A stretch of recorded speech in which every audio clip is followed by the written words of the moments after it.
Bienvenidos nuevamente, hermanos, al programa Espigando de Iglesia Nuevo Día en Moreno Valley, California. Estamos estudiando el tabernáculo de Moisés y este es un tema muy precioso, ya que el tabernáculo de Moisés es algo que el Señor le mostró a Moisés que él debería construir. Pero para ello Dios le dio a Moisés una muestra, le mostró el verdadero tabernáculo que está en los cielos. Es algo que vimos en el segmento anterior. Y esto porque es una figura de la morada de Dios, mostrando que Dios, en primer lugar, quiere morar con el hombre. Es algo que vimos que desde el inicio, desde Adán hasta Apocalipsis, Dios nos demuestra que Él quiere morar con el hombre. Y este tabernáculo, que está hecho conforme al tabernáculo que el Señor le mostró a Moisés, está dándonos todas las características, las cosas que Dios quiere formar en nosotros para que nosotros podamos llegar a ser una morada del Señor. Y dijimos que en esta ocasión vamos a empezar a hablar de los materiales con que fue construido todo este tabernáculo. En realidad no es una cantidad enorme, pero sí hay varios elementos que el Señor dijo que debían usarse para la construcción de este tabernáculo. La lista de esas cosas las encontramos en Éxodo, en el capítulo 25. Voy a leer, si usted me quiere acompañar ahí con su Biblia, en Éxodo capítulo 25 vamos a leer del versículo 1 al versículo 6. Jehová habló a Moisés diciendo: Di a los hijos de Israel que tomen para mí ofrenda. De todo varón que la diere de su voluntad, de corazón tomaréis mi ofrenda. Esta es la ofrenda que tomaréis de ellos. 2 puntos. Oro, plata, cobre, azul, púrpura, carmesí, lino fino, pelo de cabras, pieles de carneros teñidas de rojo, pieles de tejones, madera de acacia, aceite para el alumbrado, especias para el aceite de la unción y para el incienso aromático. Esos son los elementos que el Señor pidió que el pueblo ofrendara voluntariamente de todo su corazón para la edificación de su morada. Yo creo que no podemos enfatizar lo suficiente esto, que es una muestra de la morada de Dios, con los gustos de Dios. El deseo de Dios no es construir una morada de acuerdo a nuestro deseo, sino el gusto y el deseo, los requisitos de Dios. Y por eso es que es importante estudiar el tabernáculo de Moisés.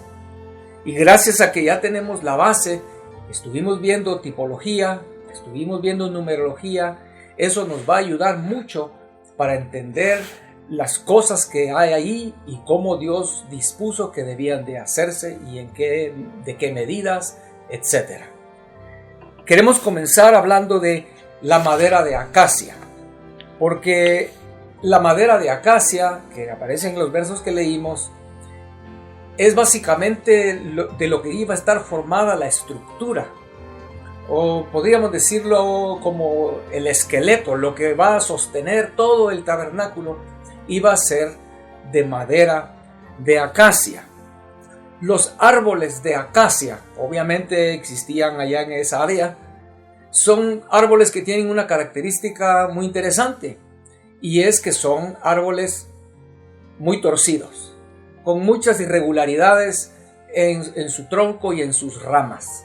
Como usted puede ver allí una fotografía en su pantalla de más o menos cómo es, porque hay variedades de acacias, pero todas esas acacias son así, son torcidas, y eso es muy interesante en cuanto a esto que el Señor está mostrándonos aquí en la palabra del Señor.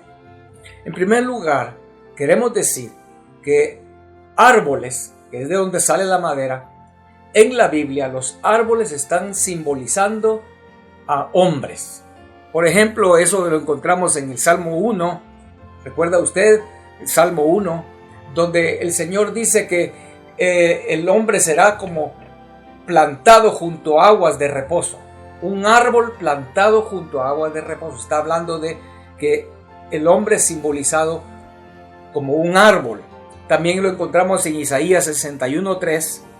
Y en el Salmo 92, verso 12, dice esto: el justo florecerá como la palmera y crecerá como cedro en el Líbano. O sea, y estos solo son algunos pasajes, pero hay más pasajes en la Escritura donde nos muestra que árboles simbolizan hombres. Pero aquí el Señor está pidiendo para la edificación de su morada madera, no árboles, sino madera. Y obviamente creo que todos ya sabemos que la madera es el resultado de cortar un árbol, de matar un árbol, descortezarlo, aserrarlo, cepillarlo y hacer una serie de cosas en el árbol para poder llegar a tener tablas.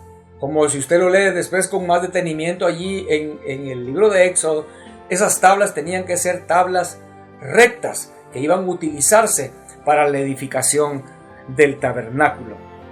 Amén.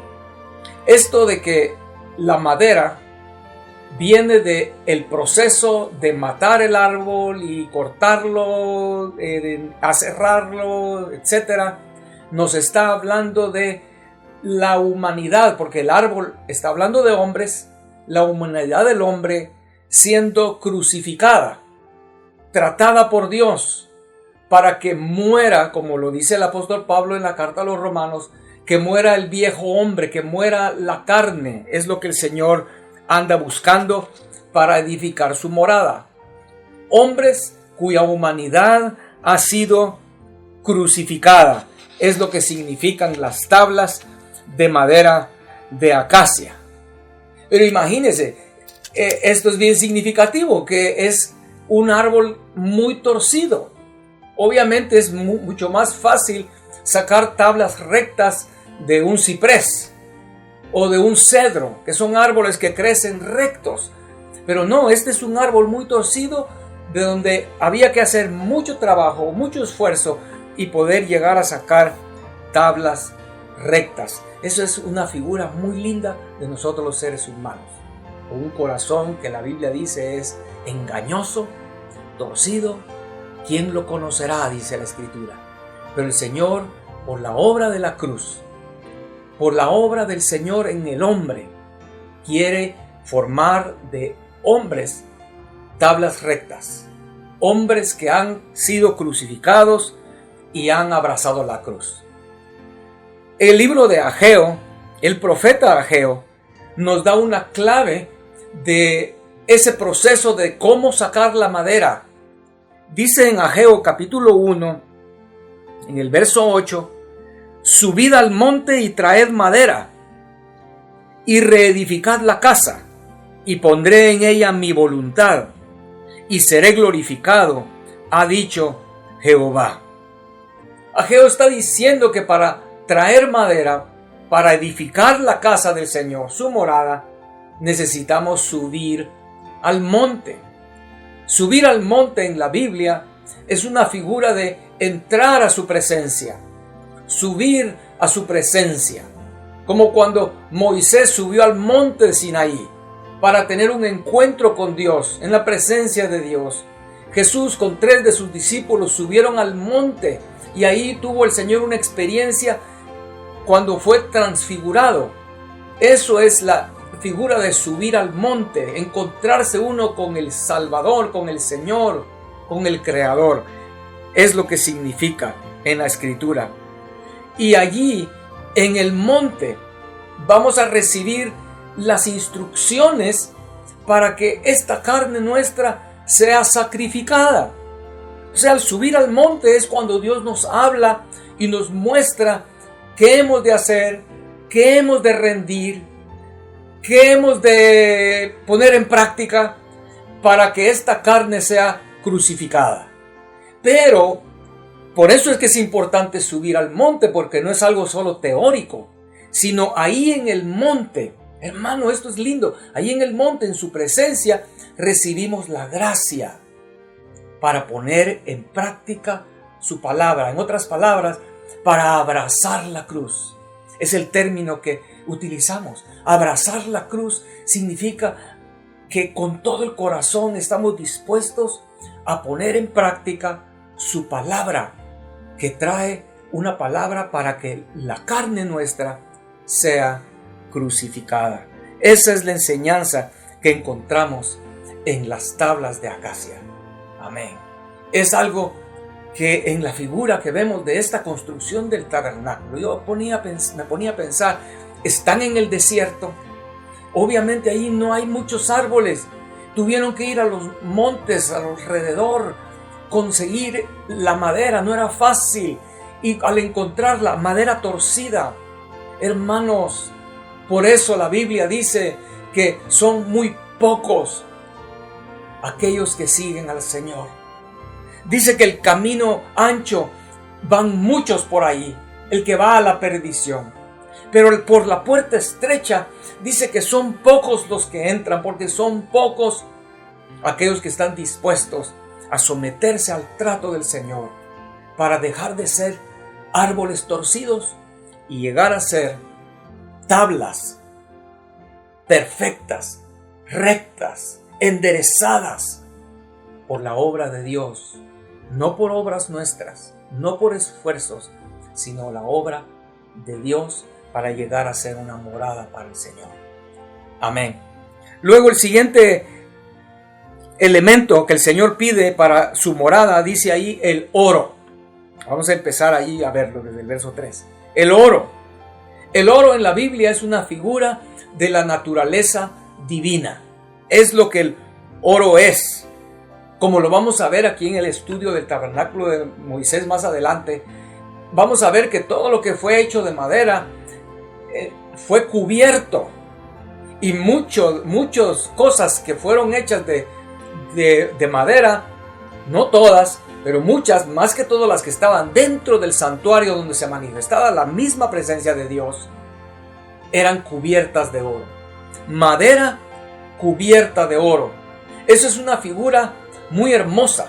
Piénsalo, hermano, una tabla perfectamente recta, sin defectos, cubierta de oro. Eso es una figura de nuestro Señor Jesucristo. Y Él es el ejemplo para nosotros. Cristo era humano totalmente. La Biblia es lo que nos enseña. Dice en Filipenses que Él se despojó de su gloria y se hizo hombre. Jesús no pretendió ser hombre. Jesús, cuando nació en el pesebre, no era Dios esforzándose en no hablar, en no manifestar que Él era Dios. No, Jesús cuando nació en el pesebre nació como un hombre 100%, con todas nuestras deficiencias, debilidades, excepto el pecado. Jesús es esa tabla de acacia perfecta, recta, pero cubierta de oro, porque la divinidad se manifestaba en Jesús de una forma impresionante.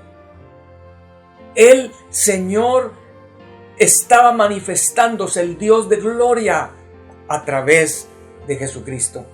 Y ese es un ejemplo para nosotros. Tablas tratadas por el Señor, pero que Él quiere cubrir de oro, porque es lo que habla el oro, la naturaleza divina del Señor.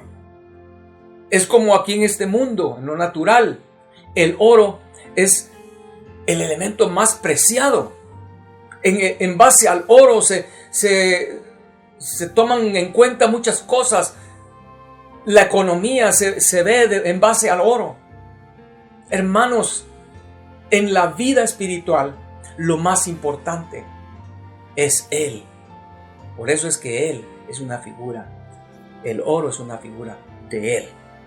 Amén. Ahora, la plata. La plata, vamos a encontrar que tiene dos significados en la Escritura.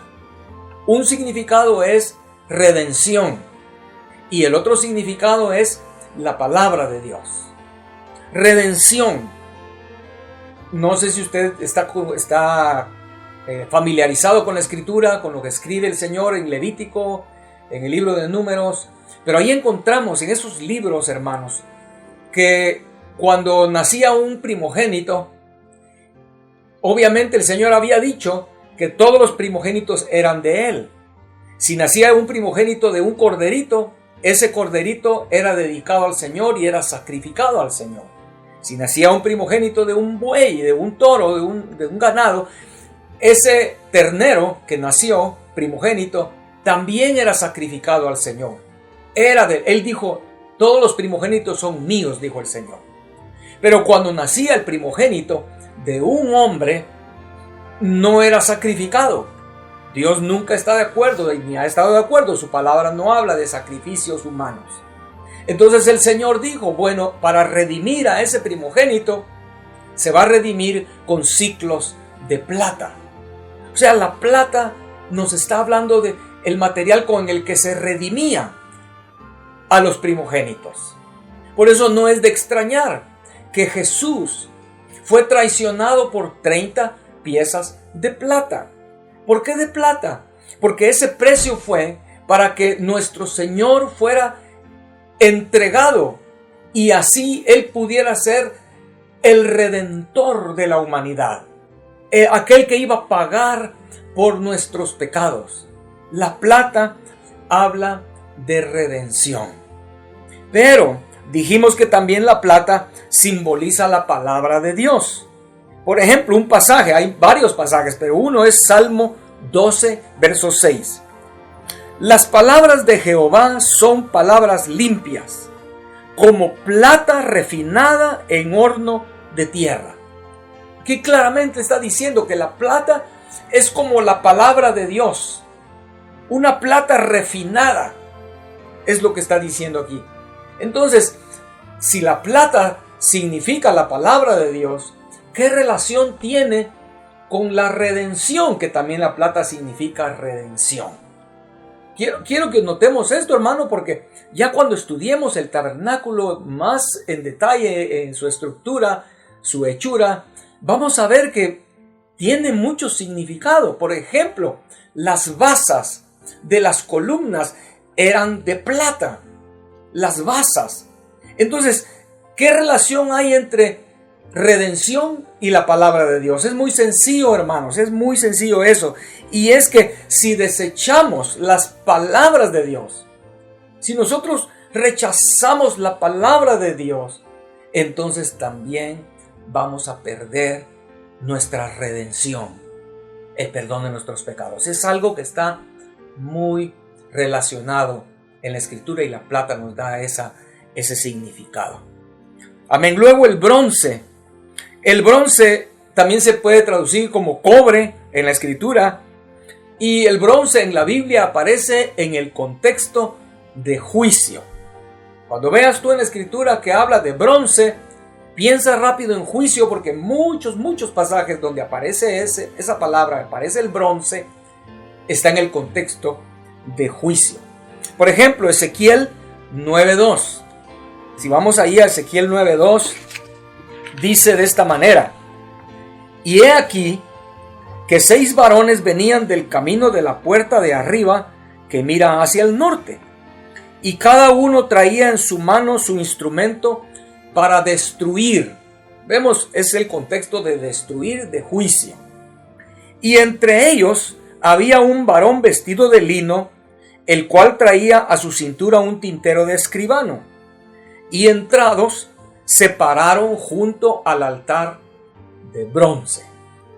Vemos, es uno de los ejemplos donde el bronce está en el contexto de juicio.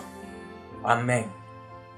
Recordamos cuando los israelitas estaban muriendo en el desierto porque las serpientes estaban mordiéndolos. Y ellos llegaron con Moisés: ¿qué hacemos? Hay demasiadas serpientes y cuando nos muerden a la gente morían. No había antídoto, no había medicina.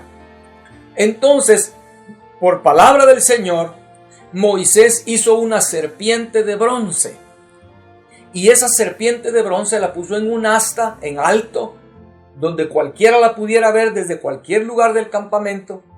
Y cuando alguien era mordido por la serpiente, lo que tenía que hacer era ver hacia la serpiente de bronce que estaba sobre el asta, y era sanado, ya no moría por el veneno de la serpiente.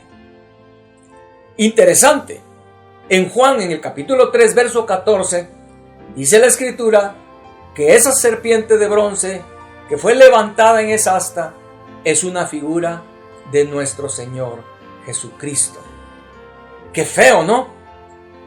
De primera entrada uno dice, pero qué feo, ¿cómo una serpiente es figura del Señor Jesucristo? Hermano, pero para entender eso es muy fácil. Gracias a Dios por su palabra. Porque Romanos, el apóstol Pablo escribe en Romanos que el Señor Jesucristo se hizo pecado por nosotros. Se hizo pecado, literalmente. Hermanos, por eso es que cuando ves en el Evangelio que Jesús está en la cruz y Él dice, Padre, ¿por qué me has abandonado? Fue, hermanos, exactamente por esta razón. Porque ahí en la cruz, Él se hizo pecado. El Padre tuvo que retirarse porque en ese instante Él era esa serpiente. Y el juicio de Dios, que es la cruz, estaba cayendo sobre Él. Él se hizo pecado para sanarnos a nosotros del veneno de la serpiente. Qué maravillosa es la escritura, ¿no? Amén. O sea, esa serpiente representa el veneno que Satanás inyectó en el hombre, el veneno del pecado. Y el bronce significa el juicio de Dios que iba a caer. Y cayó ese juicio en la cruz del Calvario sobre su propio Hijo, que se hizo pecado. Hermanos, de verdad que ¿cuánto es lo que nosotros debemos al Señor? Una deuda impagable. Un precio que no tiene valor. Lo que Jesús hizo por nosotros. Hacerse pecado. Morir en la cruz por nosotros. Amén. Pero decimos todo esto para entender pues que el bronce habla de juicio en la escritura. Luego azul, que era una especie de tejido azul. En la Biblia nos habla claramente que el azul es una figura de los mandamientos del Señor. Eso lo encontramos en Números capítulo 15, verso 38. Dice, habla a los hijos de Israel y diles que hagan franjas en los bordes de sus vestidos, por sus generaciones, y pongan en cada franja de los bordes un cordón de azul, y os servirá de franja para que cuando lo veáis os acordéis de todos los mandamientos de Jehová, para ponerlos por obra, y no miréis en pos de vuestro corazón y de vuestros ojos, en pos de los cuales os prostituyáis. Amén. Vemos aquí claramente, el Señor está diciéndoles que pusieran franjas de azul en los bordes de sus vestiduras, y que cuando vieran esas franjas azules, dice ahí, es como lo dice, cuando los veáis, os acordéis de los mandamientos de Jehová. El azul habla entonces de los mandamientos del Señor. Vamos a ver más adelante cómo es que los muebles del lugar santo y del lugar santísimo eran cubiertos con una tela de azul cuando el tabernáculo iba a ser desarmado e iba a ser transportado a otro lugar, para que ninguno de los del pueblo vieran esos muebles, que nadie viera el candelero, que nadie viera la mesa de los panes de la proposición, mucho menos que nadie viera el arca del pacto. Iban cubiertas con azul, es lo que dice la escritura. Solo los sacerdotes tenían ese privilegio de ver el candelero y de ver la mesa de los panes. Y solo el sumo sacerdote tenía el privilegio de entrar al lugar santísimo y ver el arca del pacto y cubrirla con el azul cuando iba a ser transportada. Eso es bien bonito, ¿verdad? Al entender el significado. Porque quiere decir que atrás del azul, atrás o dentro de esa cobertura de los mandamientos del Señor, que es el azul, hay una belleza de Dios ahí escondida, guardada, que no está dispuesta para todo el mundo. No está dispuesta para todo el pueblo de Dios que está viviendo en el atrio. Vamos a ver más adelante en el estudio del tabernáculo de Moisés lo que significa gente que está en el atrio. Hermanos, solo los sacerdotes tenían ese gozo de ver la belleza que había detrás, aplicándolo para nuestro tiempo, para nuestras vidas. Solo aquellos que lleguen a ser sacerdotes de Dios, ministros del Señor, tienen el privilegio de poder ver más allá de los mandamientos de Dios la belleza que hay ahí. Por eso es que la gran mayoría de hijos de Dios y que están en el atrio, cuando ven los mandamientos, solo ven órdenes y cargas y carga pesada y ¡ay! Se les hace difícil. Pero hermano, si tú avanzas del atrio al lugar santo, ministrar al Señor cada día como un sacerdote en su presencia, tú vas a poder empezar a ver con los ojos del Espíritu la belleza que hay detrás del azul, los mandamientos del Señor. Amén. Amén. Siguiendo adelante allí en Éxodo 25, vemos que sigue púrpura. Esa era otra cobertura que también se usaba, otra tela púrpura. El púrpura es el color de los reyes. Por tanto, la púrpura representa autoridad. La púrpura representa realeza. La púrpura significa el ser rey. Es lo que significa púrpura. Por ejemplo, Jueces, capítulo 8, verso 26 dice, Jueces 8:26, y fue el peso de los arcillos de oro que él pidió 1700 siclos de oro, sin las planchas y joyeles, y vestidos de púrpura que traían los reyes de Madián, y sin los collares que traían sus camellos al cuello. Vemos, aquí en este verso dice que los reyes de Madián venían vestidos de púrpura, porque es el color o es el material, ese púrpura que utilizaban los reyes.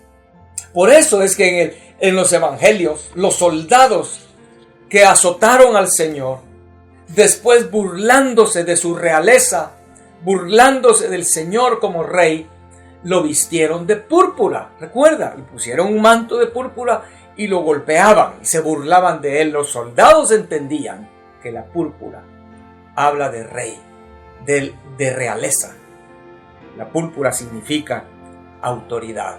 Y lo vamos a ver más adelante ya al ver en detalle el tabernáculo de Moisés. Luego el carmesí o grana. El carmesí o grana nos habla de dos cosas. Nos habla de la sangre del cordero, la cual nos limpia de todo pecado, es lo que dice la Escritura. La sangre del cordero que nos limpia es de lo que está hablando la grana o el carmesí. Cuando lo vemos en la Biblia, si tus pecados fueren como la grana, ¿verdad? Está diciendo. Entonces, está hablando que la sangre del cordero es una figura ahí en el carmesí, en la grana. La otra, o el otro significado de grana y carmesí es que nos está hablando de palabras de vida y de muerte. Vamos a ver eso, cómo está eso. En primer lugar, Levítico 14:49, hablando que la grana, el carmesí, nos habla de la sangre del cordero. Levítico 14:49 dice: entonces tomará para limpiar la casa 2 avecillas y madera de cedro, grana e hisopo. O sea, lo que está hablando aquí es que con la grana, con eso se limpiaba una casa, se limpiaba un leproso, con la grana es que se utilizaba. Y dice en Hebreos capítulo 9, verso 22, para ver que el carmesí o la grana que estamos viendo aquí que era para limpiar, ahora veamos que en Hebreos 9, 22 eso se relaciona con la sangre. Hebreos 9, 22 dice: y casi todo es purificado según la ley con sangre, y sin derramamiento de sangre no se hace remisión. Vemos, o sea, entonces la grana se utilizaba para limpiar, y Hebreos 9:22 está diciendo que esa purificación no se puede hacer si no es con sangre, con derramamiento de sangre. Entonces, cuando vemos esa palabra grana o carmesí en la Biblia, pensemos en eso. Está hablando de la sangre del Cordero que nos limpia de todo pecado. Pero también es esa carmesí y grana también nos está hablando de palabras de vida o palabras de muerte. ¿Por qué? Porque la misma Biblia nos enseña que la vida está en la sangre, es lo que dice la Escritura. Cuando el Señor le dice a su pueblo que no debían de comer sangre, no debían de beber sangre, porque la vida está en la sangre, es lo que el Señor les dijo. Pero esa sangre derramada está hablando de muerte. Vemos, o sea, entonces el carmesí, que es un símbolo de la sangre, está hablando de vida, palabras de vida y palabras de muerte. Ahora, aplicando esto, leamos Cantares capítulo 4, versículo número 3. Amén. Cantares capítulo 4, versículo 3, si tú quieres abrir tu Biblia ahí, porque esto es lindo. Cuando uno lee Cantares sin entender la tipología y la numerología, muchas veces se hace sin significado. Solo lo lee uno y pasa de largo. Pero aquí este verso dice, hablando del Señor, del amado, dice, Cantares 4:3, tus labios como hilo de grana, y tu habla hermosa, tus mejillas como cachos de granada detrás de tu velo. Amén. ¿De qué está hablando? Si está hablando de sus labios, en la Escritura eso está hablando de las palabras. Y dice que sus palabras, las palabras de nuestro Señor, dice, sus labios son como hilo de grana. ¿Por qué, hermanos? Porque en la palabra del Señor, cuando nuestro Señor nos habla con ese hilo de grana en sus labios, nos está dando una palabra de vida, porque su palabra es vida. Pero al mismo tiempo, su palabra es una palabra de muerte. Usted dirá, ¿cómo así? ¿Cómo puede ser una palabra de vida y palabra de muerte al mismo tiempo? Porque es una palabra de vida que va a traer en nosotros su presencia, va a traer en nosotros ser vivificados, valga la redundancia, ¿verdad? Pero una palabra de muerte, porque, oiga bien esto que voy a decir, la palabra de Dios siempre será muerte, un mensaje de muerte a la carne. Eso es totalmente bíblico y fácilmente de comprobar. Dios, cuando habla al hombre, su palabra siempre será una palabra de muerte a la carne. Amén. Por eso es que aquí dice que en los labios del Señor son como hilo de grana, que trae una palabra de vida y una palabra de muerte. Amén. Quiero terminar con el lino fino. Lino fino. La Biblia en Apocalipsis 19:8 nos da exactamente el significado. Dice en Apocalipsis 19:8 que el lino fino son las acciones justas de los santos. Es lo que dice. El lino fino son las acciones, las obras justas de los santos. Justo quiere decir recto, enderezado. Por eso el Señor, si el Señor va en una figura, como dice uno de los profetas, para ver a la justicia de su pueblo, Él les va a poner la plomada. La plomada era un instrumento, o es un instrumento para ver si algo está totalmente vertical, sin inclinación de ninguna manera. Recto es de lo que nos habla la palabra justo. Alguien recto, alguien enderezado. Ahora, la Biblia dice que nosotros, cuando venimos a Cristo Jesús, cuando un ser humano viene a Cristo Jesús, entrega su vida a Cristo Jesús y la misma vida de Cristo entra en él, la Biblia dice, hermanos, que en ese momento somos contados justos delante de Dios en base a las acciones justas de Jesús, su obra en la cruz. Vemos, o sea, la obra de cruz de Jesús en la cruz, sus acciones justas de Jesús, al venir a la vida de un hombre, entonces ya Dios ve a ese hombre justo. Por ejemplo, cuando el Señor se encuentra con la mujer pecadora en el Evangelio de Juan, aquella mujer adúltera, el Señor la perdonó. Y cuando esa mujer sale perdonada por el Señor, haber tenido ese encuentro con Jesucristo, entonces Dios la ve justa. No porque ella ya hizo algo para ganarse esa justicia, sino porque Cristo, el Padre ve a Cristo sobre ella. El Padre ve a Cristo sobre nosotros. Por eso Pablo habla de vestidos de Jesucristo. Amén. Ahora, hay algo interesante también. Ahora que ya somos vistos justos, contados como justos delante de Dios, para ser vestidos de lino fino, necesitamos, hermanos, nuestras acciones, obrar. O sea, la Biblia dice que el pueblo de Dios tiene que hacer obras justas, no para ganar su salvación, sino hay obras que Dios ha preparado para que su pueblo las haga. Por ejemplo, Primera de Juan, capítulo 3, verso 7, dice lo siguiente. Primera de Juan 3, 7. Hijitos, nadie os engañe.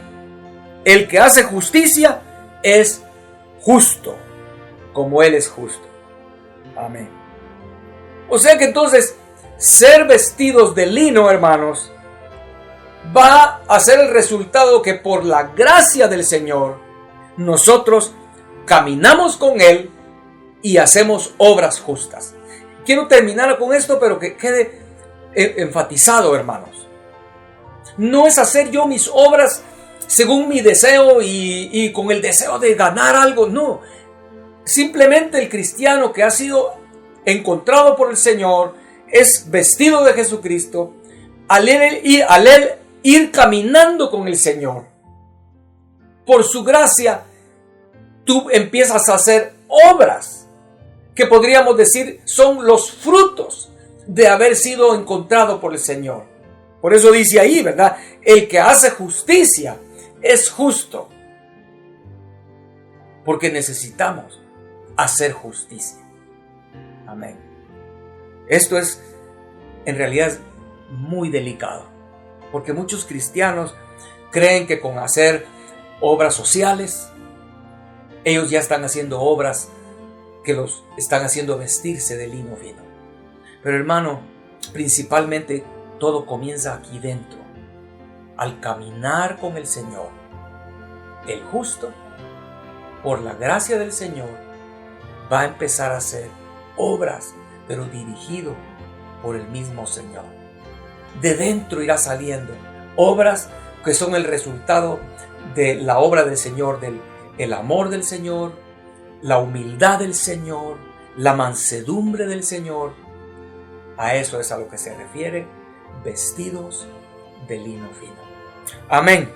Dios les bendiga. Nos vemos en la próxima sesión y estaremos viendo los demás materiales para luego entrar a estudiar ya lo que es en sí el tabernáculo de Moisés. Dios te bendiga, mi hermano. Amén.